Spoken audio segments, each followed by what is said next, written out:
ಮಕ್ಕಳೇ, ಈಗಾಗಲೇ ನಾವು ರಸಾಯನಶಾಸ್ತ್ರಕ್ಕೆ ಸಂಬಂಧಪಟ್ಟಂತೆ ಕಾರ್ಬನ್ನಿನ ಪರಿಚಯವನ್ನು ಮಾಡಿಕೊಂಡಿದ್ವಿ. ಯಾಕೆ ನಾವು ಕಾರ್ಬನ್ನಿನ ಬಗ್ಗೆ ಅಷ್ಟೊಂದು ಆಸಕ್ತಿಯನ್ನು ವಹಿಸ್ತೀವಿ, ಮತ್ತು ಕಾರ್ಬನ್ ಇಲ್ಲದೆ ನಮ್ಮ ಜೀವನವನ್ನು ಊಹಿಸ್ಕೊಳ್ಳೋಕ್ಕೆ ಸಾಧ್ಯ ಇದೆಯಾ ಅನ್ನುವಂಥ ಪ್ರಶ್ನೆಗಳನ್ನು ಹಾಕೊಳ್ಳೋದ್ರ ಜೊತೆಗೆ ಕಾರ್ಬನ್ನಿನ ಮಹತ್ವವನ್ನು ನಾವು ಅರ್ಥ ಮಾಡ್ಕೊಂಡಿದ್ವಿ. ಅಂಥ ಕಾರ್ಬನ್ನಿನ ಪರಿಚಯವನ್ನು ಮತ್ತೊಮ್ಮೆ ಸಂಕ್ಷಿಪ್ತವಾಗಿ ನೆನಪು ಮಾಡಿಕೊಳ್ಳೋ ಮುಖಾಂತರ ಕಾರ್ಬನ್ನಿನ ಪರಿವರ್ತನೀಯ ಸ್ವಭಾವ, ಅದಾದ ನಂತರ ಪರ್ಯಾಪ್ತ ಅಪರ್ಯಾಪ್ತ ಸಂಯುಕ್ತಗಳು, ಕಾರ್ಬನ್ನಿನ ಸಂಯುಕ್ತಗಳ ಬಗ್ಗೆ, ನಂತರ ರಾಸಾಯನಿಕ ಬಂಧಗಳು, ಅದರಲ್ಲೂ ಈ ಕಾರ್ಬನ್ಗೆ ಸಂಬಂಧಪಟ್ಟಂತೆ ರಾಸಾಯನಿಕ ಬಂಧಗಳು ಸಹವಲೆನ್ಸಿಯ ಬಂಧದ ಇರೋದನ್ನು ನಾವು ಗಮನಿಸ್ತಾ ಬರ್ತೀವಿ. ಆ ಸಹವಲೆನ್ಸಿಯ ಬಂಧ ಉಂಟಾಗಲಿಕ್ಕೆ ಎರಡು ಪರಮಾಣುಗಳಿಗೆ ಇರಬೇಕಾದಂಥ ಕೆಲವೊಂದು ಗುಣಗಳೇನು ಅನ್ನೋದನ್ನು ಕೂಡ ತಿಳಿಯೋದ್ರ ಜೊತೆಗೆ ಅಣುಸೂತ್ರ, ರಚನಾ ಸೂತ್ರದ ವ್ಯತ್ಯಾಸ, ಸಮಾಂಗತೆ ಹಾಗಂದ್ರೇನು ಮತ್ತು ಅನುರೂಪ ಶ್ರೇಣಿಗಳಂದ್ರೇನು, ಅದರ ಜೊತೆಯಲ್ಲಿ ಲೇವಿಸ್ ಚುಕ್ಕಿ ರಚನೆಯನ್ನು ಬರೆಯುವಂಥ ಮಾಹಿತಿಯನ್ನು ನಾವು ಇವತ್ತು ಪಡ್ಕೊಳ್ತಾ ಬರೋಣ. ಅದರ ಪೂರ್ವಭಾವಿಯಾಗಿ ಈಗಿನ ಹೇಳಿದಾಗೆ ಕಾರ್ಬನ್ನಿನ ಪರಿಚಯವನ್ನು ಇನ್ನೊಮ್ಮೆ ಮಾಡ್ಕೊಂಡಿದ್ದೀವಿ ನಾವು. ಅದರ ಮತ್ತೊಮ್ಮೆ ಒಂದು ಸಣ್ಣ ನೆನಪನ್ನು ಮಾಡ್ಕೊಳ್ತಾ ಬರೋಣ. ಈಗಾಗಲೇ ನಿಮಗೆ ಹೇಳಿದ ಹಾಗೆ ಕಾರ್ಬನ್ ಅನ್ನು ನಾವು ಸಿ ಅನ್ನುವಂಥ ಸಂಕೇತದಿಂದ ಸೂಚಿಸ್ತೀವಿ. ಕಾರ್ಬನ್ ಪರಮಾಣುವನ್ನು ನಾವು ಸಿ ಅನ್ನುವಂಥ ಸಂಕೇತದಿಂದ ಸೂಚಿಸ್ತೀವಿ. ಈಗಾಗಲೇ 8ನೇ ತರಗತಿ ಮತ್ತು ಅದರ ಹಿಂದಿನ ತರಗತಿಯಲ್ಲಿ ಯಾವ ಅಂಶವನ್ನು ಪರಿಗಣಿಸಿ ನಾವು ಪರಮಾಣುಗಳಿಗೆ ಪರಮಾಣು ಸಂಕೇತವನ್ನು ಕೊಡ್ತೀವಿ ಅನ್ನೋದನ್ನು ಗಮನಿಸಿದ್ದೀವಿ. ಇಂಥ ಕಾರ್ಬನ್ ಪರಮಾಣುವಿನ ಪರಮಾಣು ಸಂಖ್ಯೆ 6 ಮತ್ತು ಪರಮಾಣು ರಾಶಿ ಸಂಖ್ಯೆ 12 ಇರುತ್ತೆ. ಈ ಪರಮಾಣು ಸಂಖ್ಯೆಯನ್ನು ಆಧರಿಸಿ ನಾವು ಎಲೆಕ್ಟ್ರಾನ್ ವಿನ್ಯಾಸವನ್ನು ಬರೀತೀವಿ. ಎಲೆಕ್ಟ್ರಾನ್ ವಿನ್ಯಾಸ ಅಂದರೆ ಒಂದು ಪರಮಾಣುವಿನಲ್ಲಿರುವಂತಹ ಪ್ರೋಟಾನ್ಗಳ ಸಂಖ್ಯೆಯನ್ನು ಗಮನಿಸಿ ಎಲೆಕ್ಟ್ರಾನ್ಗಳನ್ನು ಗುರುತಿಸ್ಕೊಳ್ತೀವಿ. ಆ ಎಲೆಕ್ಟ್ರಾನ್ಗಳನ್ನ ಪರಮಾಣುವಿನ ವಿವಿಧ ಕಕ್ಷೆಗಳಿಗೆ ಹಂಚಿಕೆ ಮಾಡಿ ಬರೆಯುವಂಥ ಕ್ರಮಕ್ಕೆ ನಾವು ಎಲೆಕ್ಟ್ರಾನ್ ವಿನ್ಯಾಸ ಅಂತ ಕರಿತೀವಿ. ಸೊ ಈ ಎಲೆಕ್ಟ್ರಾನ್ ವಿನ್ಯಾಸವನ್ನು ಬರೆದಾಗ 1s2 2s2 2p 6 ಇದೆ. ಇಲ್ಲೆರಡು ಹಾಕಿದ್ರೆ 4 ಆಯ್ತು. ಈಗ ಉಳಿದಂಥ ಎಲೆಕ್ಟ್ರಾನ್ಗಳು 2. ಇದೇ ಎಲೆಕ್ಟ್ರಾನ್ ವಿನ್ಯಾಸವನ್ನು ನಾವು ಸ್ಪಿನ್ನಿಂಗ್ ಮೂಮೆಂಟ್ ಅಲ್ಲಿ ಬರೆದು ತೋರಿಸ್ತೀವಿ. ಪಿ ಕಕ್ಷೆಯಲ್ಲಿ 3 ಉಪಕಕ್ಷೆಗಳಿರುತ್ತೆ, px py pz. ಸೊ ಈಗ ಎಲೆಕ್ಟ್ರಾನ್ಗಳನ್ನು ಬರೆಯಬೇಕಾದ್ರೆ ಯಾವಾಗ ನಾವು ಅದರ ಆಪೋಸಿಟ್ ಸ್ಪಿನ್ನಿಂಗ್ ವಿರುದ್ಧ ಚಲನ ದಿಕ್ಕಲ್ಲಿ ತೋರಿಸ್ತೀವಿ. 2 ಇದೆ, 1 2.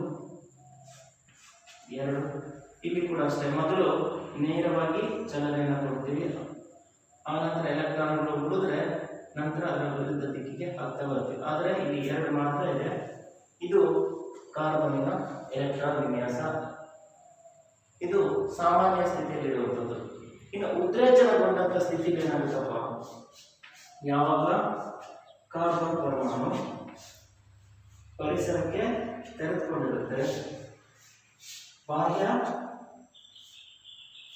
ಕಾರಣಗಳಿಂದ ಈ ರೀತಿ ಇರುವಂಥ ಎಲೆಕ್ಟ್ರಾನ್ ಉದ್ರೇಚನಗೊಂಡಾಗ ಇಲ್ಲಿರುವಂಥ ಒಂದು ಎಲೆಕ್ಟ್ರಾನ್ ಶಕ್ತಿಯನ್ನು ಹೀರಿಕೊಂಡು ಹೆಚ್ಚು ಶಕ್ತಿಯಿಂದ ಜಾಸ್ತಿ ಶಕ್ತಿ ಆಗೋದ್ರಿಂದ ಅದು ಅತ್ಯಂತ ಹೊರ ಕವಚಕ್ಕೆ ಬಂದು ಜಿಗಿತದೆ. ಈ ರೀತಿ ಜಿಗಿಯುವ ಮುಖಾಂತರ 2ನೇ ಕಕ್ಷೆಯಲ್ಲಿ 4 ಎಲೆಕ್ಟ್ರಾನ್ಗಳ ಕೊರತೆ ಸ್ಥಿತಿ ಇರುತ್ತೆ.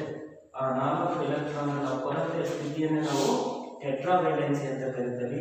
ಈ ಕಾರ್ಬನ್ಗೆ ಇರುವಂತಹ ಈ ಟೆಟ್ರಾವೇಲೆನ್ಸಿ ಬಹಳಷ್ಟು ವಿಶೇಷವಾಗಿರುವಂಥದ್ದು. ಈ ವಿಶೇಷವಾಗಿರುವಂತಹ ಈ ಟೆಟ್ರಾವೇಲೆನ್ಸಿ ಗುಣ, ಚತುರ್ಮುಖಿ ವೇಲೆನ್ಸಿ ಗುಣ ಕಾರ್ಬನ್ಗೆ ಪರಿವರ್ತನೆ ನಿಯಮ ಕೆಲವೊಂದು ವಿಶೇಷವಾಗಿರುವಂಥ ಗುಣಗಳನ್ನು ಕೊಡುತ್ತೆ. ಹಾಗಾಗಿ ಕಾರ್ಬನ್ ಅನ್ನುವಂಥದ್ದು ಪರಿಸರದಲ್ಲಿ ಅತಿ ಹೆಚ್ಚು ಸಂಯುಕ್ತಗಳನ್ನು ಉಂಟು ಮಾಡೋಕ್ಕೆ ಸಾಧ್ಯ ಆಗಿದೆ. ಹಾಗಾದರೆ ಆ ಗುಣ ಯಾವುದು ಮತ್ತು ಹೇಗೆ ಇಲ್ಲಿನ ಚತುರ್ಮುಖಿ ವೇಲೆನ್ಸಿ ಅಥವಾ ಟೆಟ್ರಾವೇಲೆನ್ಸಿ ಬೇರೆಯ ಪರಮಾಣುಗಳ ಟೆಟ್ರಾವೇಲೆನ್ಸಿ ಇದ್ದರೆ ಅದಕ್ಕೆ ಹೇಗೆ ಭಿನ್ನವಾಗಿರುತ್ತೆ ಅನ್ನೋದನ್ನು ಕೂಡ ಗಮನಿಸ್ತಾ ಬರೋಣ. ಸಿಲಿಕಾನ್ ಕೂಡ ಟೆಟ್ರಾವೇಲೆನ್ಸಿ ಇದೆ, ಆದರೆ ಕಾರ್ಬನ್ ಮಾತ್ರ ಆ ವಿಶೇಷವಾದಂಥ ಗುಣ ಹೊಂದಿದೆ. ಆ ಗುಣವನ್ನು ನಾವು ಕೆಟನೀಕರಣ ಅಂತ ಕರಿತೀವಿ. ಈಗ ಕೆಟನೀಕರಣ ಪರಿಚಯ ಮಾಡ್ಕೊಳ್ಳೋಣ. ಆ ಕೆಟನೀಕರಣ ಕಾರ್ಬನ್ಗೆ ಮಾತ್ರ ಇರುತ್ತೆ. ಹಾಗಾಗಿ ಈ ಕಾರ್ಬನ್ ಒಂದು ವಿಶೇಷವಾಗಿ ಇರುವಂತಹ ಒಂದು ಅಣು ಮತ್ತು ಅನೇಕ ಸಂಖ್ಯೆಯ ಸಂಯುಕ್ತಗಳನ್ನು ಕೊಡುವ ಮುಖಾಂತರ ಜೀವ ವೈವಿಧ್ಯತೆಯಲ್ಲಿ ಇದು ಕೂಡ ತನ್ನದೇ ಆದಂತಹ ಪ್ರಮುಖ ಪಾತ್ರವನ್ನು ವಹಿಸ್ತದೆ. ಅನೇಕ ವಸ್ತುಗಳನ್ನು ನಾವು ಗಮನಿಸ್ತೀವಿ. ಎಲ್ಲ ವಸ್ತುಗಳು ಕೂಡ ನಾವು ಬಳಸುವಂಥ ಬಹುತೇಕ ವಸ್ತುಗಳೆಲ್ಲವೂ ಕೂಡ ಕಾರ್ಬನ್ನ ಸಂಯುಕ್ತಗಳೇ. ಕಾರ್ಬನ್ ಇಲ್ಲದೆ ಅಂತ ನಾವು ಜೀವನವನ್ನು ಊಹಿಸ್ಕೊಳ್ಳೋಕ್ಕೆ ಸಾಧ್ಯ ಇಲ್ಲ. ನಾವು ಬಳಸುವಂತಹ ಆಹಾರದಲ್ಲಿರುವಂತಹ ಕಾರ್ಬೋಹೈಡ್ರೇಟ್, ನಾವು ಬಳಸುವಂತಹ ಅಡುಗೆ ಎಣ್ಣೆ, ವಾಹನಗಳಿಗೆ ಬಳಸುವಂತಹ ತೈಲ, ನಾವು ತೊಡುವಂತಹ ಬಟ್ಟೆ, ನಮ್ಮ ದೇಹದ ಕೋಶೀಯ ರಚನೆ, ಕೋಶೀಯ ದ್ರವ್ಯಗಳು ಎಲ್ಲವೂ ಕೂಡ ಕಾರ್ಬನ್ನಿಂದಲೇ ಮಾಡಲ್ಪಟ್ಟಿರ್ತದೆ. ಅದಕ್ಕೆ ಕಾರಣ ಏನಪ್ಪ ಅಂದರೆ ಈ ಕಾರ್ಬನ್ಗೆ ಇರುವಂತಹ ಒಂದು ವಿಶೇಷವಾದಂತಹ ಗುಣ, ಅದು ಕೆಟನೀಕರಣ.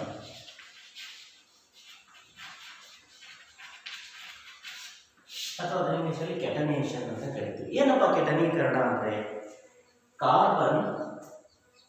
ಕಾರ್ಬನ್ ಪರಮಾಣುಗಳೊಂದಿಗೆ ಅಲ್ಲದೆ ಇತರೆ ಪರಮಾಣುಗಳೊಂದಿಗೆ ಸೇರಿ ಸಹವಲಯನ್ಸಿಯ ಬಂಧವನ್ನು ಉಂಟು ಮಾಡುವ ಮುಖಾಂತರ. ಅಂದರೆ ಮಕ್ಕಳಲ್ಲಿ ಸಹವಲಯನ್ಸಿಯ ಬಂಧವನ್ನು ಬರ್ತಿದೆ, ರಾಸಾಯನಿಕ ಬಂಧ ಅಂದರೆ ಏನಂತ ಈಗ ಬರ್ತೀವಿ.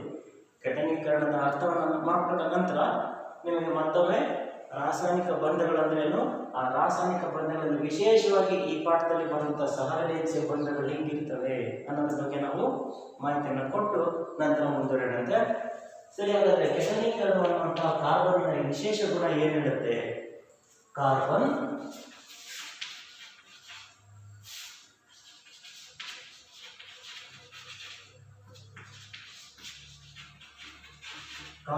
ಪರಮಾಣುಗಳೊಂದಿಗೆ ಅಲ್ಲದೆ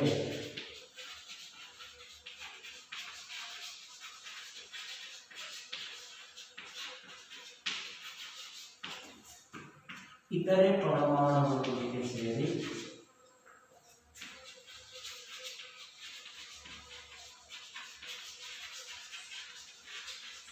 ಇತರೆ ಪರಮಾಣುಗಳೊಂದಿಗೆ ಸಹವಲಯನ್ಸಿಯ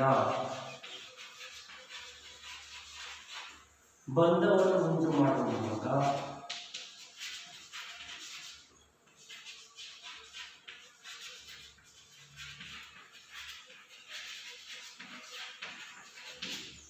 ಉತ್ತಮ ಸಂಯುಕ್ತಗಳನ್ನು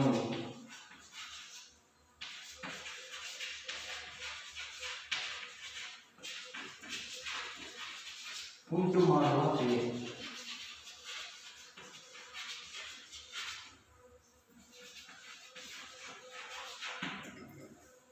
ಮತ್ತೊಮ್ಮೆ ನಾವು ಕೆಟನೀಕರಣದ ಸ್ವಭಾವ ಏನು ಹೇಳುತ್ತೆ ಅನ್ನೋದನ್ನ ತಿಳ್ಕೊಳ್ಳೋದ್ರ ಜೊತೆಗೆ ಈ ಕೆಟನೀಕರಣ ಅನ್ನೋದು ಕಾರ್ಬನ್ ಅಲ್ಲಿ ಮಾತ್ರ ಇರುತ್ತೆ, ಕಾರ್ಬನ್ ಪರಮಾಣು ಮಾತ್ರ ಇರ್ತದೆ. ಸಿಲಿಕಾನ್ ಅಲ್ಲೂ ಕೂಡ ಇದೇ ರೀತಿಯಾದಂತ ಟೆಟ್ರಾವೇಲೆನ್ಸ್ ಸ್ಥಿತಿ ಇರುತ್ತೆ. ಆದ್ರೆ ಆ ಸಿಲಿಕಾನ್ ಮತ್ತೆ ಕಾರ್ಬನ್ ನ ಟೆಟ್ರಾವೇಲೆನ್ಸ್ ವ್ಯತ್ಯಾಸ ಏನಪ್ಪಾ ಅಂದ್ರೆ ಕಾರ್ಬನ್ ಕೆಟನೀಕರಣ ಗುಣವನ್ನ, ವಿಶೇಷವಾದಂತಹ ಒಂದು ಕೆಟನೀಕರಣದ ಸ್ವಭಾವವನ್ನ ಈ ಕಾರ್ಬನ್ ಟೆಟ್ರಾವೇಲೆನ್ಸ್ ಕೊಡ್ತಾ ಇರುತ್ತೆ. ಆದರೆ ಸಿಲಿಕಾನ್ ಆ ರೀತಿ ಇರೋದಿಲ್ಲ. ಹಾಗಾಗಿ ಸಿಲಿಕಾನ್ ಕೆಲವೇ ಸಂಯುಕ್ತಗಳಿದ್ದಾವೆ, ಮತ್ತೆ ಇದು ಅತಿ ಹೆಚ್ಚಿನ ಸಂಖ್ಯೆಯ ಸಂಯುಕ್ತಗಳನ್ನ ಕೊಡ್ತದೆ.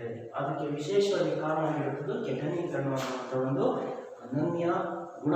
ಆ ಗುಣ ಏನಿರುತ್ತಪ್ಪ, ಕಾರ್ಬನ್ ಪರಮಾಣುಗಳೊಂದಿಗೆ ಅಲ್ಲದೆ ಇತರೆ ಪರಮಾಣುಗಳೊಂದಿಗೆ ಸೇರಿ ಸಹವಲಯನ್ಸಿಯ ಬಂಧವನ್ನು ಗಮನಿಸಿ, ಸಹವಲಯನ್ಸಿಯ ಬಂಧವನ್ನು ಉಂಟು ಮಾಡುವ ಮೂಲಕ ಉದ್ದನೆ ಸಂಯುಕ್ತಗಳನ್ನು ಕೊಡುತ್ತದೆ.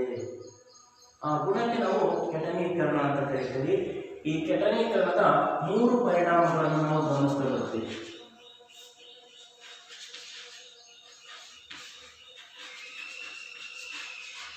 ಆ 3 ಪರಿಣಾಮಗಳು ಯಾವ್ಯಾವಪ್ಪ ಅಂದ್ರೆ, ಒಂದನೇದು ನೇರ ಸರಪಳಿ,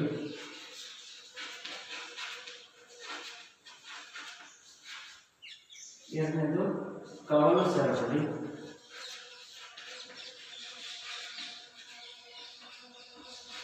ನಂತರ ಮೂರನೇದು ಮುಚ್ಚಿದ ಸರಪಳಿ.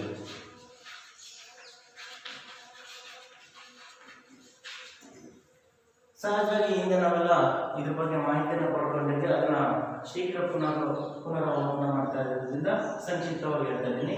ಸರಪಳಿ, ನೇರ ಸರಪಳಿ ಬಂದ್ರೆ ಕಾರ್ಬನ್. ನೋಡಿ, ಕಾರ್ಬನ್ಗೆ 1 2 3 4 ಅದರ ಅತ್ಯಂತ ಹೊರಕವಚದಲ್ಲಿ 4 ಎಲೆಕ್ಟ್ರಾನ್ಗಳ ಕೊರತೆ ಸ್ಥಿತಿ ಇದೆ. ಅದನ್ನ ತೋರಿಸ್ತಿದ್ವಿ, 4 ಎಲೆಕ್ಟ್ರಾನ್ಗಳ ಕೊರತೆ ಸ್ಥಿತಿ. ಆ ಕಾರ್ಬನ್ ಇತರೆ ಪರಮಾಣುಗಳೊಂದಿಗೆ ಅಲ್ಲದೆ ಕಾರ್ಬನ್ ಕಾರ್ಬನ್ ಪರಮಾಣುಗಳೊಂದಿಗೆ ಸೇರಿ ಸಹವಲಯನ್ಸಿಯ ಬಂಧವನ್ನು ಉಂಟು ಮಾಡುತ್ತೆ. ಕಾರ್ಬನ್ ಕಾರ್ಬನ್ ಪರಮಾಣುಗಳೊಂದಿಗೆ ಸೇರಿ ಸಹವೇಲೆನ್ಸಿ ಬಂಧವನ್ನ ಉಂಟು ಮಾಡುತ್ತೆ. ನೋಡಿ, ಎಲೆಕ್ಟ್ರಾನ್ಗಳನ್ನ ಕಾರ್ಬನ್ ಜೊತೆಗೇನೆ ಹಂಚಿಕೊಳ್ಳುತ್ತೆ. ಸಹ ವೇಲೆನ್ಸಿ ಅಂದ್ರೆ ಆ ವೇಲೆನ್ಸಿ ಎಲೆಕ್ಟ್ರಾನ್ಗಳನ್ನ ಸಹ ಅಂದ್ರೆ ಹಂಚಿಕೊಳ್ಳೋದು. ಕಾರ್ಬನ್ ಇತರೆ ಪರಮಾಣುಗಳೊಂದಿಗೆ ಅಲ್ಲದೆ ಕಾರ್ಬನ್ ಪರಮಾಣುಗಳೊಂದಿಗೆ ಎಲೆಕ್ಟ್ರಾನ್ಗಳನ್ನು ಹಂಚಿಕೊಳ್ಳುವ ಮುಖಾಂತರ ಸಹ ವೇಲೆನ್ಸಿ ಬಂಧವನ್ನು ಉಂಟು ಮಾಡುವ ಮುಖಾಂತರ ಉದ್ದನೆ ಸಂಯುಕ್ತವನ್ನ ಉಂಟು ಮಾಡುತ್ತೆ. ಇಂಥ ಒಂದು ಕ್ರಿಯೆಗೆ ಕೆಟನೀಕರಣ. ಆ ಕೆಟನೀಕರಣ ನೇರವಾಗಿ ಅದನ್ನ ನೇರ ಸರಪಳಿ, ಎಲ್ಲಾದ್ರೂ ಒಂದು ಹತ್ರ ಕವಲು ಉಳಿದಿದ್ರೆ ಅದನ್ನ ಕವಲು ಸರಪಳಿ ಅಂತ ಕರಿತೀವಿ. ಎಲ್ಲ ಅದು ಯಾವ ಕಾರ್ಬನ್ ಪರಮಾಣು ಇದೆ ಆ ಕಾರ್ಬನ್ ಪರಮಾಣುವಿನಿಂದ ಬಂಧ ಪ್ರಾರಂಭ ಆಗಿ ಪುನಃ ಅದೇ ಕಾರ್ಬನ್ ಪರಮಾಣುವಿನಲ್ಲಿ ಬಂಧ ಕೊನೆಗೊಳ್ತಾ ಇದೆ. ನಾವು ಅದನ್ನ ಮುಚ್ಚಿದ ಸರಪಳಿ ಅಂತ ಕರಿತೀವಿ. ಇಲ್ಲಿ ಕನ್ಫ್ಯೂಸ್ ಆಗಬೇಡ, ಬೇರೆ ಬಣ್ಣವನ್ನು ಬಳಸುವ ಮುಖಾಂತರ ಮುಚ್ಚಿದ ಸರಪಳಿಯನ್ನು ನಾವು ತೋರಿಸಬರಲ್ಲ. ಕಾರ್ಬನ್ ಪ್ರತಿ ಕಾರ್ಬನ್ ಕೂಡ 4 ವೇಲೆನ್ಸಿ ಇರುತ್ತೆ.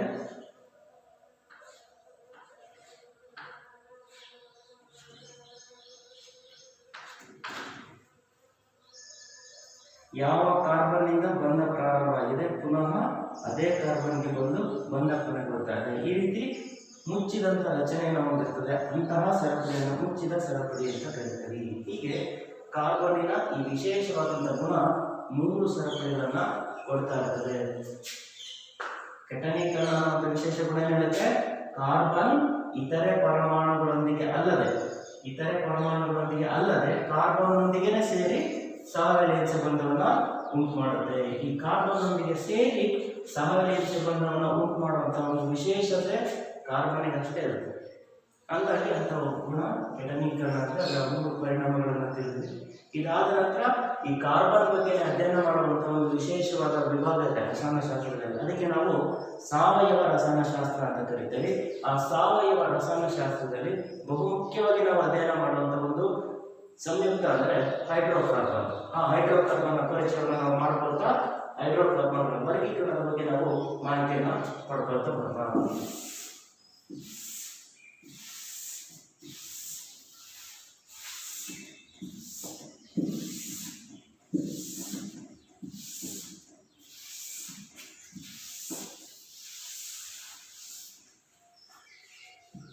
ಈಗ ಈ ಕಾರ್ಬನ್ಗೆ ಸಂಬಂಧಪಟ್ಟಂತಹ ಸಂಯುಕ್ತಗಳ ಬಗ್ಗೆ ನಾವು ಅಧ್ಯಯನ ಮಾಡ್ತಾ ಇದ್ದೀವಿ. ಅಂತಹ ಒಂದು ವಿಶೇಷವಾದಂತಹ ರಸಾಯನಶಾಸ್ತ್ರದ ವಿಭಾಗಕ್ಕೆ ನಾವು ಸಾವಯವ ರಸಾಯನಶಾಸ್ತ್ರ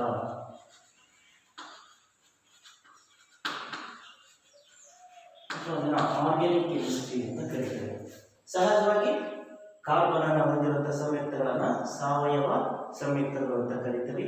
ಅಂತ ಸಾವಯವ ಸಂಯುಕ್ತಗಳಲ್ಲಿ ಬಹಳ ಮುಖ್ಯವಾಗಿ ನಮಗೆ ಕಂಡು ಬರುವಂತಹ ಒಂದು ಸಂಯುಕ್ತ ಅಂದರೆ ಹೈಡ್ರೋಕಾರ್ಬನ್.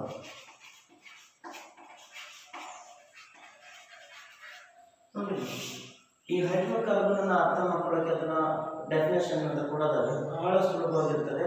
ಇಲ್ಲಿ 2 ಪದಗಳಿದ್ದಾವೆ. Hydro means hydrogen, carbon hydrogen carbon.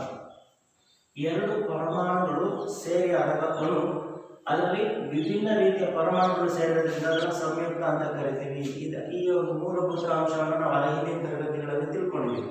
ಹಾಗಾಗಿ ಈ ಹೈಡ್ರೋಕಾರ್ಬನ್ ಅನ್ನು ನಾವು ಸಂಯುಕ್ತ ಅಂತ ಕರಿತೀವಿ. ಅದರ ವಿವರಣೆ ಕೊಡೋದಾದ್ರೆ ಹೇಗೆ? ಹೈಡ್ರೋಜನ್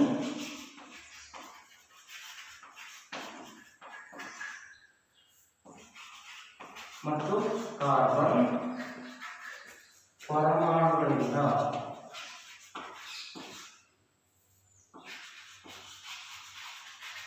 ಕೂಡಿ ಆದ ಸಂಯುಕ್ತ ಅಂತ ಹೇಳಿದ್ವಿ. ಎಂತ ಸಂಯುಕ್ತ? ಕಾರ್ಬನ್ ಅನ್ನು ಹೊಂದಿರೋದ್ರಿಂದ ಸಾವಯವ, ಹಾಗಾಗಿ ಕೂಡಿ ಆದ ಸಾವಯವ ಸಂಯುಕ್ತ.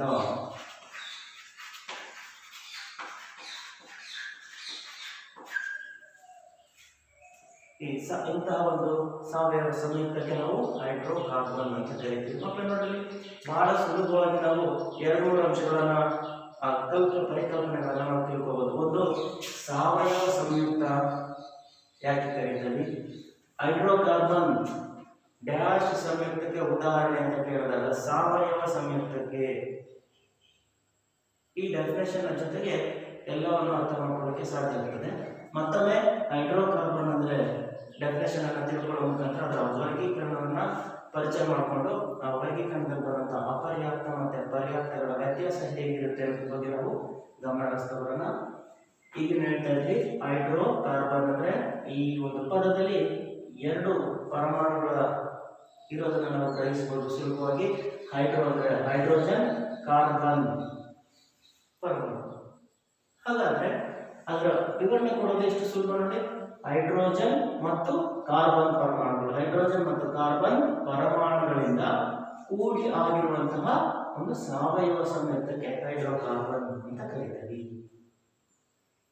ಸರಿ, ಈಗಾಗಲೇ ಹಿಂದಿನ ತರಗತಿಗಳಲ್ಲಿ ಸಂಯುಕ್ತ, ಅಣು, ಧಾತು ಅವೆಲ್ಲದನ್ನು ಕೂಡ ಗಮನಿಸಿದ್ದೀವಿ. ಮತ್ತೊಮ್ಮೆ ನಿಮಗೆ ಆವರ್ತಕ ಕೋಷ್ಟಕಕ್ಕೆ ಸಂಬಂಧಪಟ್ಟಂತ ಮಾತುಗಳು ತಿಳಿಸಬೇಕಾದ್ರೆ, ಧಾತುಗಳ ವರ್ಗೀಕರಣದ ಬಗ್ಗೆ ಪರಿಚಯ ಮಾಡ್ಕೊಳ್ಬೇಕಾದ್ರೆ ಮತ್ತೊಮ್ಮೆ ನಿಮಗೆ ಧಾತು, ಅಣು, ಸಂಯುಕ್ತ ಇವುಗಳ ವ್ಯತ್ಯಾಸವನ್ನ ಪರಿಚಯ ಮಾಡ್ಕೊಳ್ಳೋಣ.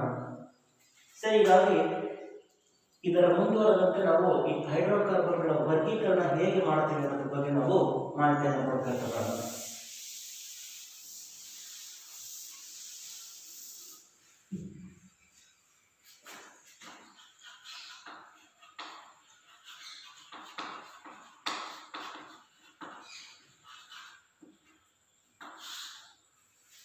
ಹೈಡ್ರೋಕಾರ್ಬನ್ಗಳನ್ನು ಮುಖ್ಯವಾಗಿ ನಾವು 2 ಗುಂಪಾಗಿ ವಿಂಗಡಿಸ್ತೀವಿ. ತೆರೆದ ಸರಪಳಿ, ಮತ್ತೊಂದು ಮುಚ್ಚಿದ ಸರಪಳಿ. ಹೈಡ್ರೋಕಾರ್ಬನ್ ಮುಖ್ಯವಾಗಿ ನಾವು 2 ರೀತಿಯಾಗಿ ವಿಂಗಡಿಸ್ತಾ ಹೋಗ್ತೀವಿ. ಒಂದು ತೆರೆದ ಸರಪಳಿ ಸಂಯುಕ್ತಗಳು ಅಥವಾ ಅದನ್ನ ಅಸೈಕ್ಲಿಕ್ ಹೈಡ್ರೋಕಾರ್ಬನ್ಸ್ ಅಂತ ಕರೀತೀವಿ. ಇನ್ನೊಂದನ್ನ ಮುಚ್ಚಿದ ಸರಪಳಿ ಹೈಡ್ರೋಕಾರ್ಬನ್.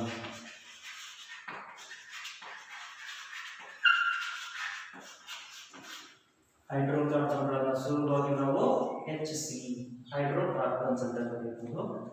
ಮುಚ್ಚಿದ ಸರಪಳಿಯನ್ನು ನಾವು ಸೈಕ್ಲಿಕ್ ಹೈಡ್ರೋಕಾರ್ಬನ್ಸ್ ಅಂತ ಕರೀತೀವಿ. ಸರಿ, ಈಗ ಈ ತೆರೆದ ಸರಪಳಿಯ ಹೈಡ್ರೋಕಾರ್ಬನ್ಗಳು ಅಂದರೆ ಓಪನ್ ಚೈನ್ ಇರುತ್ತೆ. ಈಗಾಗಲೇ ನಾವು ಕೆಲವೀಕರಣದ ಪರಿಣಾಮಗಳನ್ನು ಗಮನಿಸಬೇಕಾದ್ರೆ ಹೇಳಿದ್ವಿ. ತೆರೆದ ಸರಪಳಿ, ಮುಚ್ಚಿದ ಸರಪಳಿ, ಕವಲು ಸರಪಳಿ ಅಲ್ವಾ. ಇಲ್ಲಿ ತೆರೆದ ಸರಪಳಿನ ಗಮನಿಸ್ತಾ ಬರೋಣ. ಯಾವ ಹೈಡ್ರೋಕಾರ್ಬನ್ನ ಸಂಯುಕ್ತಗಳು ಕಾರ್ಬನಿನ 2 ತುದಿಗಳು ಓಪನ್ ಆಗಿರ್ತದೆ, ತೆರೆದುಕೊಂಡಿರ್ತದೆ, ಅದನ್ನು ನಾವು ತೆರೆದ ಸರಪಳಿ ಅಂತ ಕರಿತೀವಿ.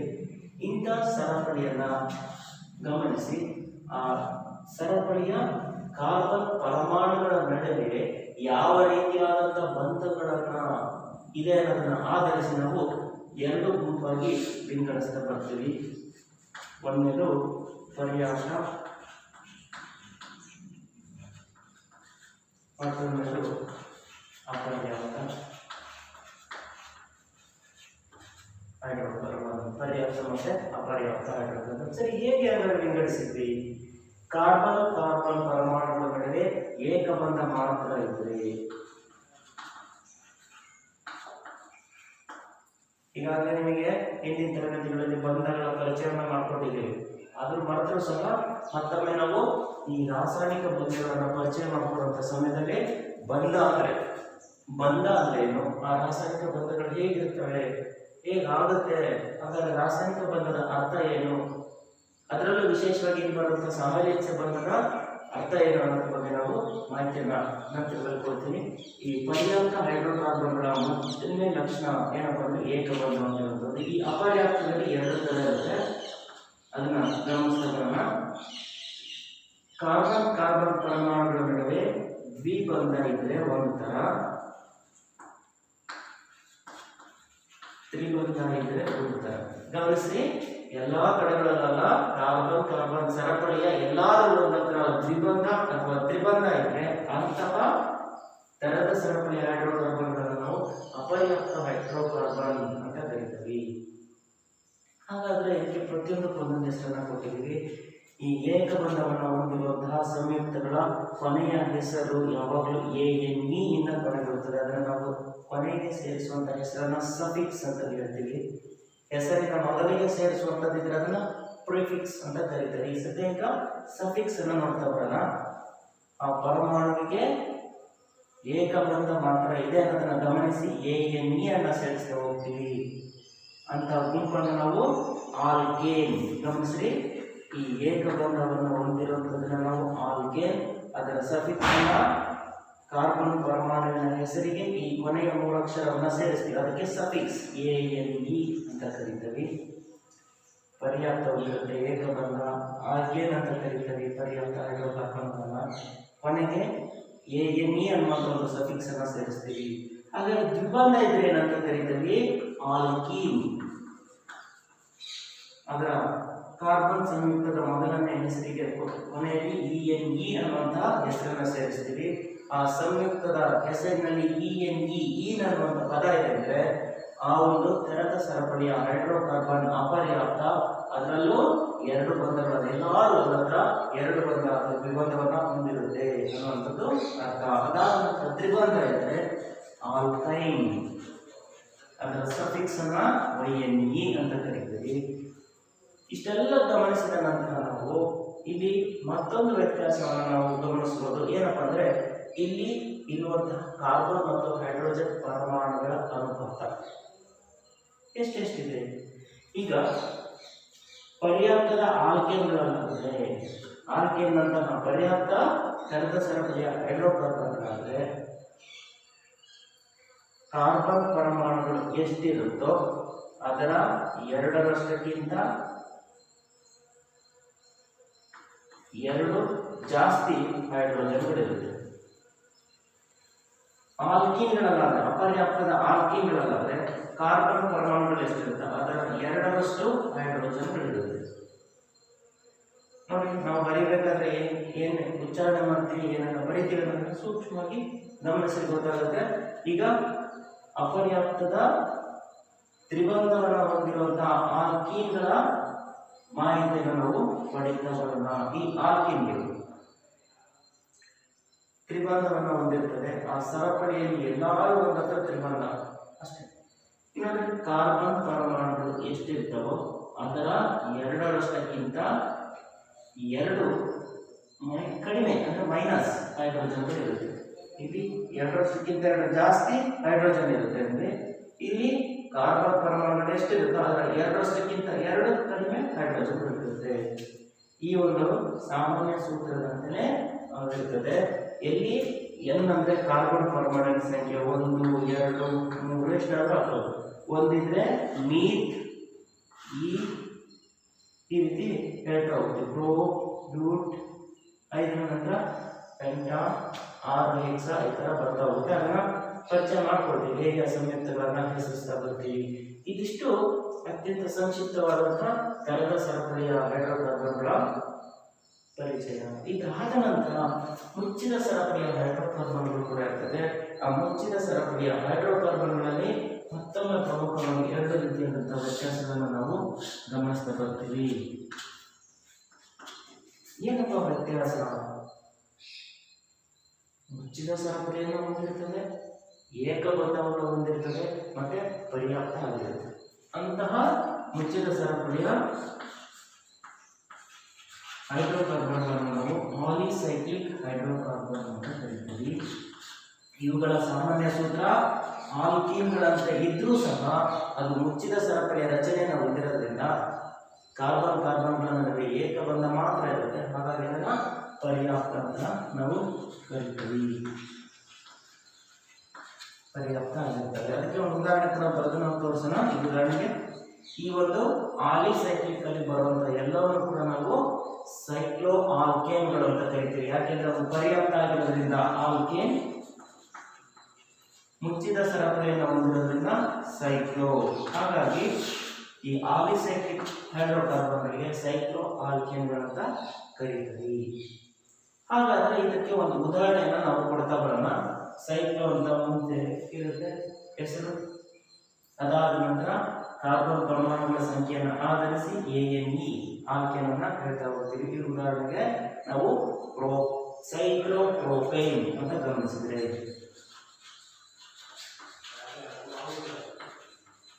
ಆಮೇಲೆ ಪ್ರೋಪ್ ಅಂದ್ರೆ ಕಾರ್ಬನ್ ಪರಮಾಣುಗಳ ಸಂಖ್ಯೆ 3, ಇಲ್ಲಿ 3 ಆಗ್ತದೆ, 3 × 6. ಅವಾಗ ಇದರ ಅಣುಸೂತ್ರ C3H6 ಇರುತ್ತೆ.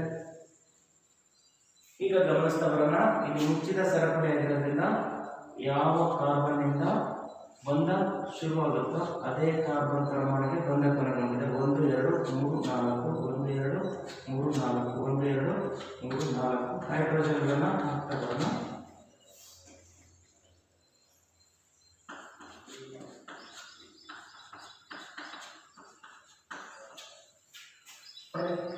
C3 ಇದೆ, ಹೈಡ್ರೋಜನ್ 6 ಇದೆ.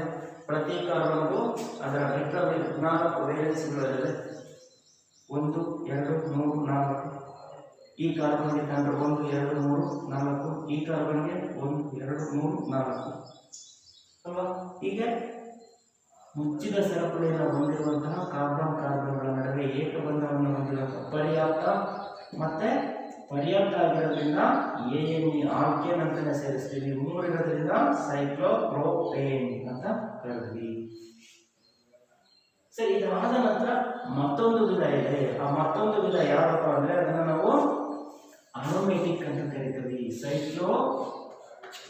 ಸೈಕ್ಲಿಕ್ ಹೈಡ್ರೋಕಾರ್ಬನ್ಗಳ ಮುಚ್ಚಿದ ಸರಪಳಿಯ ಹೈಡ್ರೋಕಾರ್ಬನ್ಗಳಲ್ಲಿ ಮತ್ತೊಂದು ಪ್ರಮುಖ ವಿಧ ಯಾವಪ್ಪ? ಅದು ಅರೋಮ್ಯಾಟಿಕ್ ಹೈಡ್ರೋಕಾರ್ಬನ್.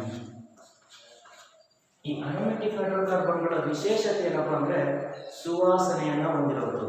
ಏನದು ಇದರ ವಿಶೇಷತೆ? ಸುವಾಸನೆ.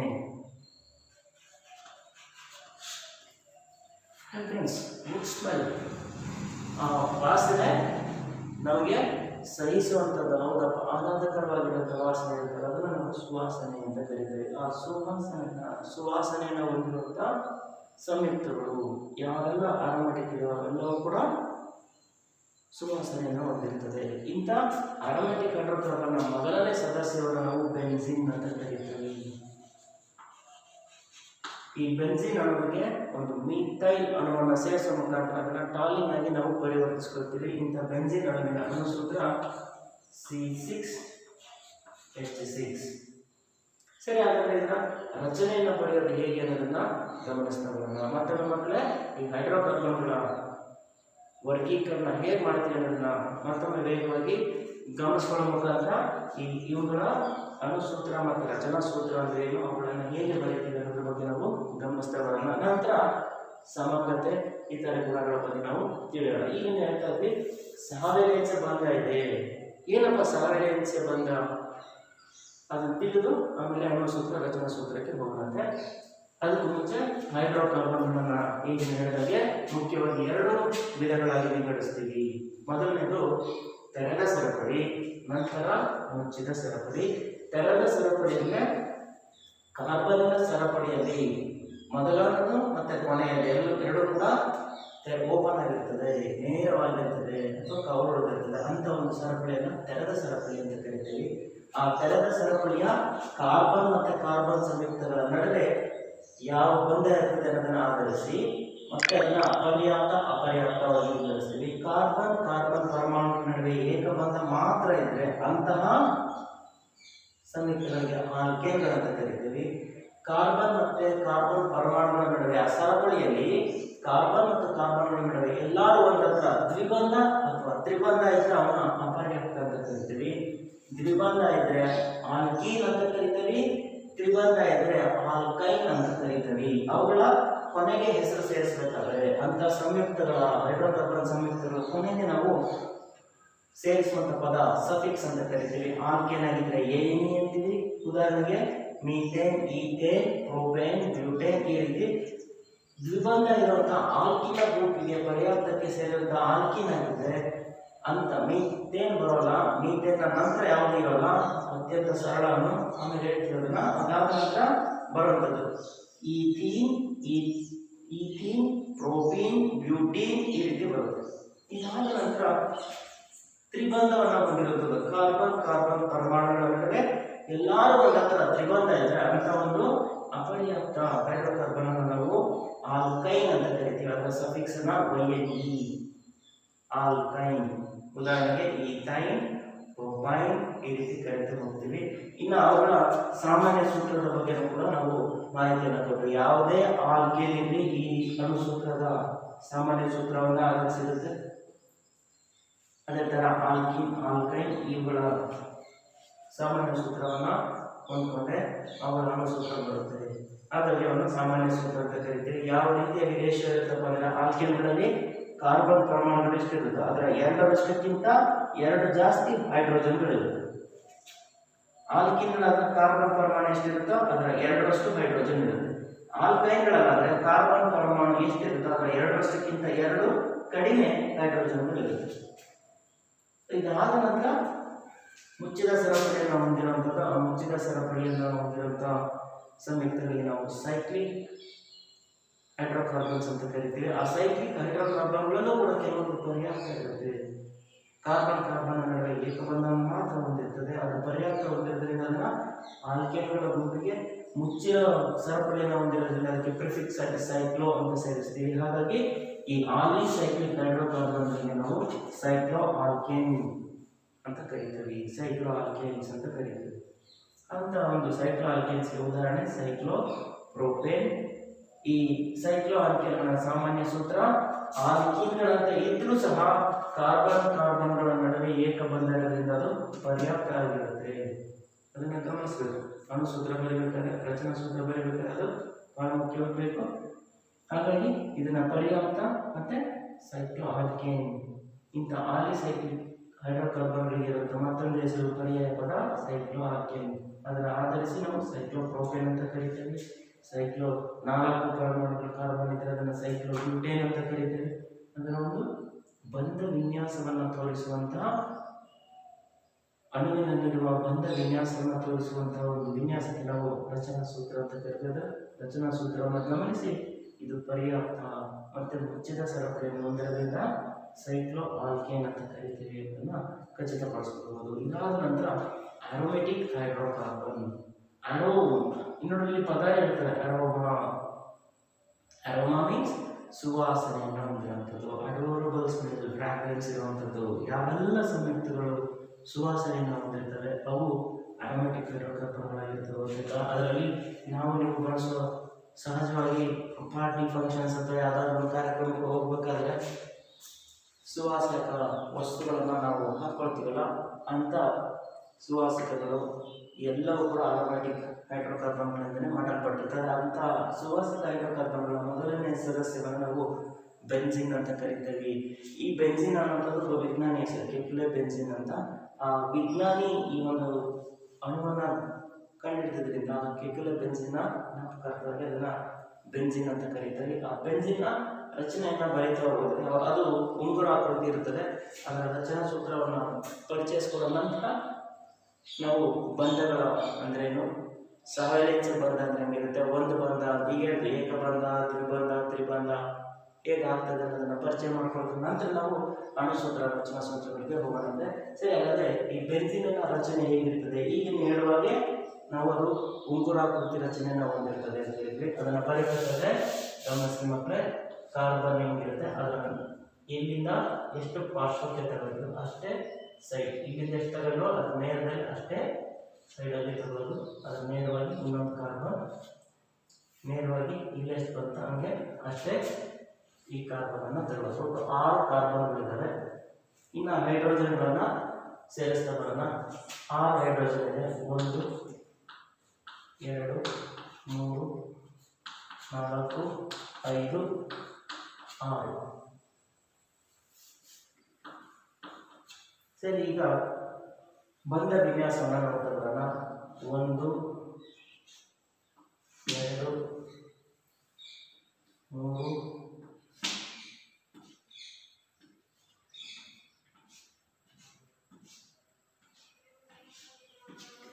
ಮಕ್ಕಳಿಗೆ ಗಮನಿಸಿ, ಕಾರ್ಬನ್ಗೆ 1 2 3 ವೇಲೆನ್ಸಿ ಆಯ್ತು, ಇನ್ನೊಂದು ಆಗಿಲ್ಲ. 1 2 3 ಆಯ್ತು, ಎಲ್ಲದಕ್ಕೂ 3 ಆಯ್ತು, 4 ಆಗಲಿಲ್ಲ. ಅವಾಗ ಇಲ್ಲಿ ವಿಶೇಷತೆ ಏನಪ್ಪ ಅಂದರೆ ಇದು ಅಪರ್ಯಾಪ್ತಕ್ಕೆ ಸೇರುತ್ತದೆ. ಇದರ ವಿಶೇಷತೆ ಏನಿರುತ್ತಪ್ಪ ಅಂದರೆ ಏಕಬಂಧ ನಂತರ ಒಂದು ದ್ವಿಬಂಧ, ಏಕಬಂಧ ದ್ವಿಬಂಧ, ಏಕಬಂಧ ದ್ವಿಬಂಧ ಇರುತ್ತೆ. ಹೀಗೆ ಪರ್ಯಾಯವಾಗಿ ಕಾರ್ಬನ್ ಕಾರ್ಬನ್ಗಳ ನಡುವೆ ಏಕಬಂಧ ದ್ವಿಬಂಧ ಏಕಬಂಧ ದ್ವಿಬಂಧ ಏಕಬಂಧ ದ್ವಿಬಂಧ ಈ ರೀತಿ ಪರ್ಯಾಯವಾಗಿರೋ ಮುಖಾಂತರ ಪ್ರತಿಯೊಂದು ಕಾರ್ಬನ್ ಕೂಡ 1 2 3 4 1 2 3 4 1 2 3 4 1 2 3 4 ಹೀಗೆ ಪ್ರತಿಯೊಂದು ಕಾರ್ಬನ್ಗೂ ಸಹ 4 ವೇಲೆನ್ಸಿ ತೃಪ್ತಿಯಾಗಿರುತ್ತೆ. ಇಂತಹ ಒಂದು ರಚನೆಯನ್ನು ನಾವು ಬೆಂಜಿನಿನ ರಚನೆ ಅಂತ ಕರೀತೀವಿ. ಇಂಥ ಬೆಂಜಿನಿನ ಅಣುವಿಗೆ ಹೈಡ್ರೋಜನ್ ಅನ್ನ ತೆಗೆದುಹಾಕುವ ಮುಖಾಂತರ ಅಲ್ಲಿ ಒಂದು ಮೀಥೈಲ್ ಅಣು ನೆಕ್ಸ್ಟ್ ಹೇಳ್ತೀವಿ.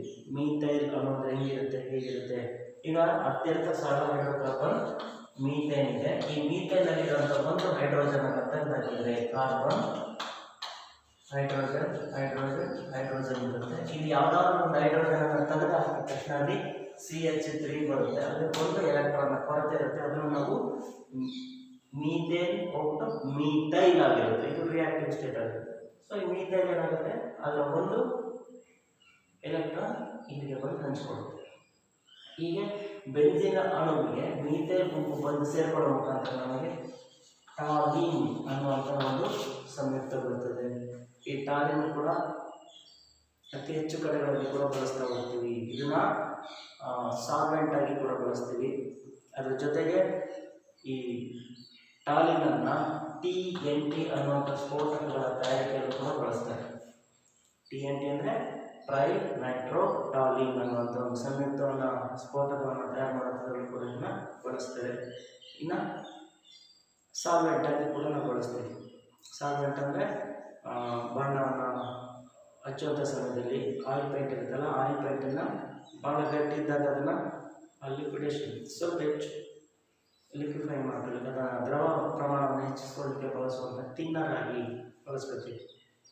ಸರಿ, ಒಂದು ಇಷ್ಟೆಲ್ಲ ಆದ ನಂತರ ನಾವೀಗ ಪರ್ಯಾಪ್ತ ಅಪರ್ಯಾಪ್ತ ಮತ್ತು ವ್ಯತ್ಯಾಸ ಸಂಯುಕ್ತಗಳು ಹೇಗಿರುತ್ತೆ ಅಂತ ತಿಳಿದಾದ ನಂತರ ನಾವು ರಾಸಾಯನಿಕ ಬಂಧ ಅಂದ್ರೇನು, ಅದರಲ್ಲೂ ಸಹವೇಲೆನ್ಸಿ ಬಂಧ ಅಂದ್ರೇನು, ಈಗಿನ ಹೇಳ್ತಾ ಇದ್ದೀವಿ ನಾವು ಹೇಗೆ ಬಂಧ ದ್ವಿಬಂಧ ಅಂದ್ರೇನು, ಹೇಗಾಗುತ್ತೆ ಅನ್ನೋದ್ರ ಬಗ್ಗೆ ಒಂದು ಸಂಕ್ಷಿಪ್ತವಾಗಿ ಪರಿಚಯ ಮಾಡ್ಕೊಳ್ಳೋ ನಂತರ ಮುಂದಿನ ತರಗತಿಯಲ್ಲಿ ನಾವು ಸಮಾನತೆ, ಅನುರೂಪ ಶ್ರೇಣಿ, ಡೇವಿಸ್ ಚುಕ್ಕಿ ರಚನೆಯನ್ನು ಬರೆಯುವಂಥದ್ದು ಹೇಗೆ ಅನ್ನೋದನ್ನು ನಾವು ಗಮನಿಸೋಣಂತೆ. ಸರಿ, ಹಾಗಾದ್ರೆ ಈಗ ರಾಸಾಯನಿಕ ಬಂಧ ಅಂದರೆ ಏನು ಅನ್ನೋದ್ರ ಬಗ್ಗೆ ನಾವು ಮಾಹಿತಿಯನ್ನು ನೋಡ್ಕೊಳ್ಳೋಣ.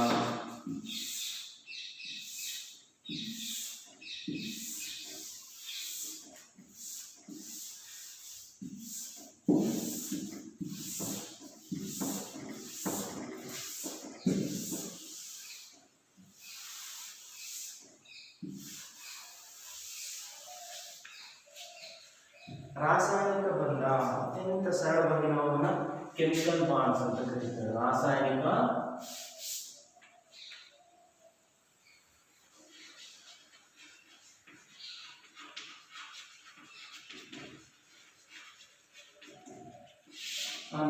ನಾವು ಕೆಮಿಕಲ್ ಬಾಂಡ್ಸ್ ಅಂತ ಕರೀತೀವಿ. ಮೊದಲು ಇದರ ಅರ್ಥವನ್ನು ತಿಳ್ಕೊಳ್ಳೋಣ. ಏನಪ್ಪ ಅಂದ್ರೆ ಬಾಂಡ್ ಅಂದ್ರೆ ಏನು, ಬಂಧ ಅಂದ್ರೆ ಬಂಧ ಎರಡು ಪರಮಾಣುಗಳನ್ನು ಪರಸ್ಪರ ಒಟ್ಟಾಗಿ ಹಿಡಿದಲ್ಪಡುವಂತಹ ಒಂದು ಶಕ್ತಿಯನ್ನು ನಾವು ರಾಸಾಯನಿಕ ಬಂಧ. ಹಾಗಾದರೆ ರಾಸಾಯನಿಕ ಬಂಧವನ್ನು ನಾವು ಸಿಂಪಲ್ ರಾಸಾಯನಿಕ ಶಕ್ತಿ. ಆ ಶಕ್ತಿ ಹೇಗಿರುತ್ತಪ್ಪ ಅಂದ್ರೆ ಎರಡು ಪರಮಾಣುಗಳನ್ನ ಪರಸ್ಪರ ಹಿಡಿದಿಡಲ್ಪಡೋದು ಇರಬೇಕು. ಕನಿಷ್ಠ ಎರಡು ಪರಮಾಣುಗಳನ್ನ ಪರಸ್ಪರ ಬಂಧಿಸಲ್ಪಡುವಂತಹ ಶಕ್ತಿ.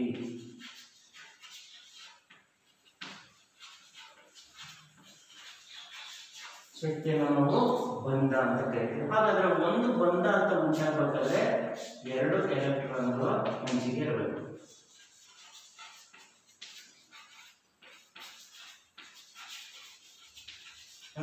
ಈಗ ಹೇಳ್ತಾ ಇದ್ವಿ ಎರಡು ಎಲೆಕ್ಟ್ರಾನ್ಗಳ ಹಂಚಿಕೆ. ಯಾವಾಗ ಎರಡು ಎಲೆಕ್ಟ್ರಾನ್ಗಳ ಹಂಚಿಕೆ ಆಗುತ್ತೆ? ವೇಲೆನ್ಸಿ ಅಂತ ಕರಿತೀವಿ ನಾವು. ಅಂದ್ರೆ ಒಂದು ಪರಮಾಣುವಿನ ಸಂಯೋಗ ಸಾಮರ್ಥ್ಯವನ್ನು ಎಲೆಕ್ಟ್ರಾನ್ ಅದರ ಹಂಚಿಕೊಳ್ಳುವ ಸಾಮರ್ಥ್ಯ. ಒಂದು ಪರಮಾಣು ಎಷ್ಟು ಎಲೆಕ್ಟ್ರಾನ್ಗಳನ್ನು ಇತರೆ ಪರಮಾಣುಗಳೊಂದಿಗೆ ಹಂಚಿಕೊಳ್ತದೆ ಅದು ಅದರ ಸಂಯೋಗ ಸಾಮರ್ಥ್ಯ ಇರುತ್ತೆ. ಇಲ್ಲಿ ಒಂದು ಪರಮಾಣುವಿನ ಒಂದು ಎಲೆಕ್ಟ್ರಾನ್ ಮತ್ತೊಂದು ಪರಮಾಣುವಿನ ಇನ್ನೊಂದು ಎಲೆಕ್ಟ್ರಾನ್, ಇದು ಸಹಜವಾಗಿ. ಆದರೆ ಕಾರ್ಬನ್ನ ಒಂದು ಎಲೆಕ್ಟ್ರಾನ್ ಮತ್ತೊಂದು ಕಾರ್ಬನ್ನ ಪರಮಾಣುವಿನ ಇನ್ನೊಂದು ಎಲೆಕ್ಟ್ರಾನ್ ಒಟ್ಟಾಗಿ ಸೇರೋ ಮುಖಾಂತರ ಉದ್ದನೆ ಸಂಯುಕ್ತಗಳನ್ನು ಕೊಡುತ್ತೆ. ಅದಕ್ಕೆ ಕೆಟನೀಕರಣ ಅಂತ ಒಂದು ವಿಶೇಷ ಗುಣ ಕಾರ್ಬನ್ ಅಷ್ಟೇ ಇದೆ. ಈಗ ಎರಡು ಎಲೆಕ್ಟ್ರಾನ್ಗಳ ಹಂಚಿಕೆಯಿಂದ ಒಂದು ಬಂಧ ಉಂಟಾಗುತ್ತೆ ಅಂತ ನಾವು ತಿಳ್ಕೊಂಡ್ವಿ. ಬಂಧ ಅಂದ್ರೇನು? ಎರಡು ಪರಮಾಣುಗಳನ್ನ ಪರಸ್ಪರ ಒಟ್ಟಾಗಿ ಹಿಡಿದಿಡಲ್ಪಡುವಂತಹ ಒಂದು ಶಕ್ತಿಗೆ ನಾವು ಬಂಧ, ರಾಸಾಯನಿಕ ಬಂಧ ಅಂತ ಕರೀತೀವಿ. ಆ ರಾಸಾಯನಿಕ ಬಂಧ ಎಲೆಕ್ಟ್ರಾನ್ಗಳ ಹಂಚಿಕೆಯಿಂದ ಆಗ್ತಾ ಇದ್ರೆ ಅದನ್ನ ಸಹವೇಲೇನ್ಸಿಯ ಬಂಧ, ಅಥವಾ ವಿದ್ಯುತ್ ಅಂಶಗಳ ಆಕರ್ಷಣೆಯಿಂದ ಆಗ್ತಾ ಇದ್ರೆ ಅದನ್ನ ನಾವು ಅಯಾನಿಕ ಬಂಧ ಅಂತ ಕರಿತೀವಿ. ಇಲ್ಲಿ ನೆನ್ಪಿಟ್ಕೊಂಡ್ರೆ ನಾವು ಇಲ್ಲಿ ಗಮನಿಸಬೇಕಾಗಿರುವಂಥದ್ದು ಸಹವೇಲೇನ್ಸಿಯ ಬಂಧ. ಎರಡು ಎಲೆಕ್ಟ್ರಾನ್ಗಳ ವೇಲೆನ್ಸ್ ಎಲೆಕ್ಟ್ರಾನ್ಗಳ ಹಂಚಿಕೆಯಿಂದ ಉಂಟಾಗ್ತಾ ಇರುವಂಥದ್ದು. ಹಾಗಾದ್ರೆ ಎರಡು ಎಲೆಕ್ಟ್ರಾನ್ಗಳ ಹಂಚಿಕೆಯಿಂದ ಒಂದು ಬಂಧ ಆಯಿತು, ಮತ್ತೆರಡು ಎಲೆಕ್ಟ್ರಾನ್ಗಳ ಹಂಚಿಕೆಯಿಂದ ದ್ವಿಬಂಧ ಆಯಿತು, ಮತ್ತು ಎರಡು ಎಲೆಕ್ಟ್ರಾನ್ಗಳ ಹಂಚಿಕೆ ಇದ್ರೆ ಅದು ತ್ರಿಬಂಧ ಆಗುತ್ತೆ ಅಲ್ವಾ? ಹೀಗೆ ಗಮನಿಸ್ರಿ, ನಿಮಗೆ ಪ್ರಶ್ನೆ ಕೇಳಬಹುದು ಪರೀಕ್ಷೆ, ದ್ವಿಬಂಧ ಉಂಟಾಗಲು ಭಾಗವಹಿಸುವ ಎಲೆಕ್ಟ್ರಾನ್ಗಳ ಸಂಖ್ಯೆ ಅಲ್ವಾ? ಇದು ನೆನಪಿದ್ರೆ ಬರಲಿಕ್ಕೆ ಉತ್ತರವನ್ನು ಗ್ರಹಿಸ್ತೀವಿ, ಅದನ್ನ ಪ್ರಶ್ನೆ ಅರ್ಥ ಮಾಡ್ಕೊಂಡು ಬರಲಿಕ್ಕೆ ಶುರುವಾಗ್ತದೆ. ಸರಿ, ಇದೆಲ್ಲ ಆದ ನಂತರ ನಾವೀಗ ಸಹವೇಲೆನ್ಸಿಯ ಬಂಧ ಅಂತ ಹೇಳಿದ್ವಿ. ಸಹವೇಲೆನ್ಸಿಯ ಬಂಧ ಅಂತಂದ್ರೆ ಸಹ ಮತ್ತೆ ವೇಲೆನ್ಸಿಯ. ವೇಲೆನ್ಸಿ ಅಂದ್ರೇನು? ಒಂದು ಪರಮಾಣು ಮತ್ತೊಂದು ಪರಮಾಣುವಿನೊಂದಿಗೆ ಎಷ್ಟು ಎಲೆಕ್ಟ್ರಾನ್ಗಳನ್ನು ಹಂಚಿಕೆ ಮಾಡಿಕೊಳ್ಳುತ್ತೆ ಅನ್ನೋದು ಅದರ ಸಾಮರ್ಥ್ಯ, ಸಂಯೋಗ ಸಾಮರ್ಥ್ಯ, ಅದನ್ನ ವೇಲೆನ್ಸಿ ಅಂತ ಕರಿತೀವಿ. ಸಹ ಅಂದ್ರೆ ಹಂಚಿಕೊಳ್ಳೋದು. ಎರಡು ಪರಮಾಣುಗಳು ಎಲೆಕ್ಟ್ರಾನ್ಗಳನ್ನು ಹಂಚಿಕೊಳ್ಳುವ ಮುಖಾಂತರ ಉಂಟು ಮಾಡಿಕೊಳ್ಳುವಂಥ ಬಂಧವನ್ನು ನಾವು ಸಹವೇಲೆನ್ಸಿಯ ಬಂಧ ಅಂತ ಕರಿತೀವಿ. ಆ ಒಂದು ಬಂಧ ಉಂಟಾಗಬೇಕಂದ್ರೆ ಎರಡು ಎಲೆಕ್ಟ್ರಾನ್ಗಳ ಹಂಚಿಕೆ ಆಗಿರಬೇಕು ಅಲ್ವಾ? ಸರಿ, ಇಷ್ಟೆಲ್ಲ ತಿಳಿದಾದ ನಂತರ ನಾವು ಅಣುಸೂತ್ರ ಮತ್ತೆ ರಚನಾ ಸೂತ್ರಗಳಿಗಿರುವಂತ ವ್ಯತ್ಯಾಸವನ್ನ ತಿಳಿಯೋದ್ರ ಜೊತೆಗೆ ಇಲ್ಲಿ ಮುಗಿಸ್ಬಿಟ್ಟು ನಂತರ ಮುಂದಿನ ತರಗತಿಯಲ್ಲಿ ನಾವು ಸಮಾನತೆ, ಅನುರೂಪ ಶ್ರೇಣಿಗಳು ಮತ್ತೆ ಲೇವಿಸ್ ಚುಕ್ಕಿ ರಚನೆಯನ್ನು ಬರೆಯುವಂಥದ್ದು ಹೇಗೆ ಅನ್ನೋದನ್ನು ನಾವು ಗಮನಿಸ್ತಾ ಬರೋಣ. ಹಾಗಾದ್ರೆ ಮತ್ತೆ ಅಣುಸೂತ್ರ ಏನು ಮತ್ತೆ ರಚನಾ ಸೂತ್ರ ಅಂದ್ರೆ ಹೇಗೆ ಬರೀತೀವಿ ಅಂತ ನಾವು ಸಂಕ್ಷಿಪ್ತವಾಗಿ ಗಮನಿಸ್ತಾ ಬರೋಣ.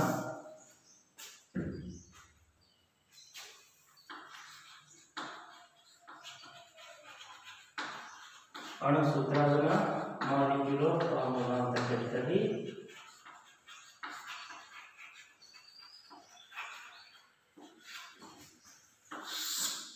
ನಂತರ ರಚನಾ ಸೂತ್ರ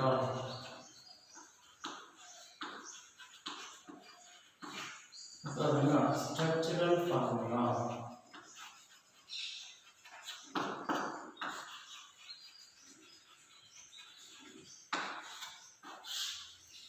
ಏನಪ್ಪ ಅಂದರೆ ಒಂದು ಅಣುವಿನಲ್ಲಿರುವಂತಹ ಪರಮಾಣುಗಳನ್ನ ಮತ್ತು ಅವುಗಳ ಸಂಖ್ಯೆಯನ್ನ ತೋರಿಸುವಂಥದ್ದು ಅಣುಸೂತ್ರ. ಗಮನಿಸೋಣ, ಒಂದು ಅಣುವಿನಲ್ಲಿರುವ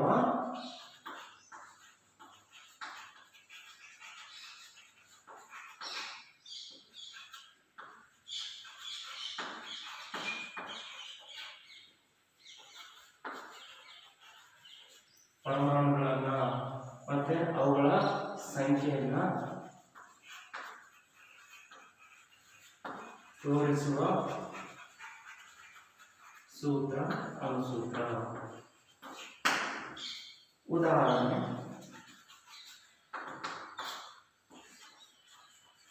ಮೀಥೇನ್ ಈಗ ಬರೆಯಬೇಕು. ಮತ್ತೆ ಯಾವುದು? ಕಾರ್ಬನ್ ಪರಮಾಣು ಮೂಡಿದ್ರೆ ಪ್ರೋಪೇನ್. ಏನು ಮಾಡ್ತಾರೆ? 3 ಇಂಟು ಪ್ರೋಪೇನ್ ಅಂದ್ರೆ ಆಲ್ಕೇನ್, CnH2n+2, 3 6 + 2 8 C3H8. ಅಥವಾ ಇನ್ನೊಂದು ಅದೇ ಆಲ್ಕೀನ್ ಆದ್ರೆ C3H6 ಇರುತ್ತೆ. ಪ್ರೋ ಇರೋದ್ರಿಂದ ಪ್ರೋಪೀನ್ ಅಂತ ಕರೀತೀವಿ ಅಲ್ವಾ? ಗಮನಿಸ್ತಾ ಬರೋಣ, ಅಣುಸೂತ್ರ ರಚನಾ ಸೂತ್ರಕ್ಕೆ ಏನು ವ್ಯತ್ಯಾಸ ಇದೆ. ಹಾಗಾದ್ರೆ ರಚನಾ ಸೂತ್ರ ಅಂದ್ರೆ ಏನು? ಒಂದು ಅಣುವಿನಲ್ಲಿರುವಂತಹ ಬಂಧ ವಿನ್ಯಾಸವನ್ನ ತೋರಿಸುವಂತ ಸೂತ್ರ. ಈ ರೀತಿ ಅಣುಗಳಿದ್ದಾವೆ ಅಂದ್ರೆ ಅಣುಗಳಲ್ಲಿನ ಪರಮಾಣುಗಳು ಮತ್ತು ಅವುಗಳ ಸಂಖ್ಯೆಯನ್ನ ತೋರಿಸುವಂತಹ ಒಂದು ಸೂತ್ರಕ್ಕೆ ಅಣುಸೂತ್ರ ಅಂತ ಕರೀತೀವಿ. ರಚನಾ ಸೂತ್ರ ಅಂದ್ರೆ ಈ ಅಣುವಿನಲ್ಲಿ ಇರುವಂತಹ ಪರಮಾಣುಗಳ ನಡುವಿನ ಬಂಧ ವಿನ್ಯಾಸ ಹೇಗಿದೆ ಅನ್ನೋದನ್ನ ತೋರಿಸೋದೇ ರಚನಾ ಸೂತ್ರ. ಅಣುವಿನಲ್ಲಿರುವ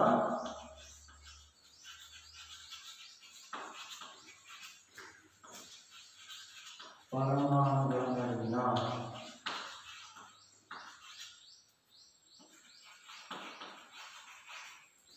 ಬಂಧ ವಿನ್ಯಾಸವನ್ನು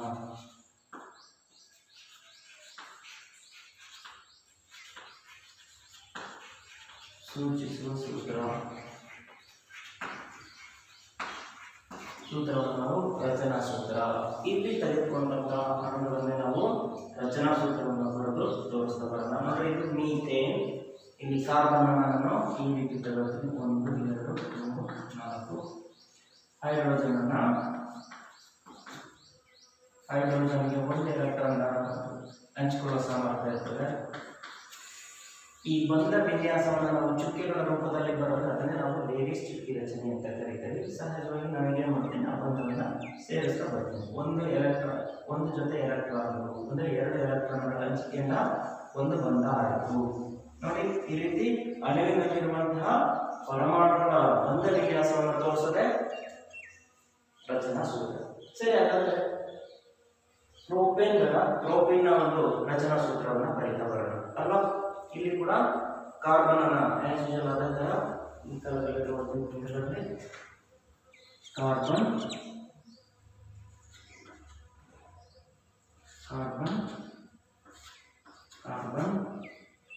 ಅಲ್ವಾ. ಈ ಒಂದು ಎಲೆಕ್ಟ್ರಾನ್ಗಳ ಹಂಚಿಕೆ ಆಗಿದೆ, ಅದನ್ನು ನಾನು ಏನು ಮಾಡಿದೆ, ಬಂಧ ಮಾಡಿದೆ. ಈಗ ಪ್ರತಿಯೊಂದು ಕಾರ್ಬನ್ಗೂ ಕೂಡ 4 ಎಲೆಕ್ಟ್ರಾನ್ಗಳ ಕೊರತೆ ಇರ್ತದೆ. ಈಗ ಹೈಡ್ರೋಜನ್ ಇದೆ, ಗಮನಿಸಿ. ಈ ಪ್ರೋಪೀನ್ ಅಂತ ಕರಿತೇವೆ ಅಂದರೆ ಅದು ENE ಆಲ್ಕಿನ್ನ ಗುಂಪಿಗೆ ಸೇರಿದೆ. ಆಲ್ಕಿನ್ನ ಗುಂಪಿನ ವಿಶೇಷತೆ ಏನು, ದ್ವಿಬಂಧ ಇರಬೇಕು. ಎಲ್ಲಿ ದ್ವಿಬಂಧ ಇರಬೇಕು, ಈ ಕಾರ್ಬನ್ ಸರಪಳಿಯ ನಡುವೆ ಎಲ್ಲಾರು ಮೂಲಕ ನಾವು ದ್ವಿಬಂಧ ಹಾಕಬೇಕು. ಈಗ 1 2 3 4 ತಗೊಂಡಿದ್ದೀವಿ. ಇಲ್ಲಿ 1 2 3 ಇಲ್ಲಿ ಇನ್ನೊಂದು ದ್ವಿಬಂಧ ಹಾಕಿದ್ರೆ 4 ಆಯಿತು. ಈಗ 1 2 3 4 1 2 3 4 1 2 3 4 ಹೈಡ್ರೋಜನ್ಗಳನ್ನು ಮಾತಾಡ್ಸೋಣ. ಹೈಡ್ರೋಜನ್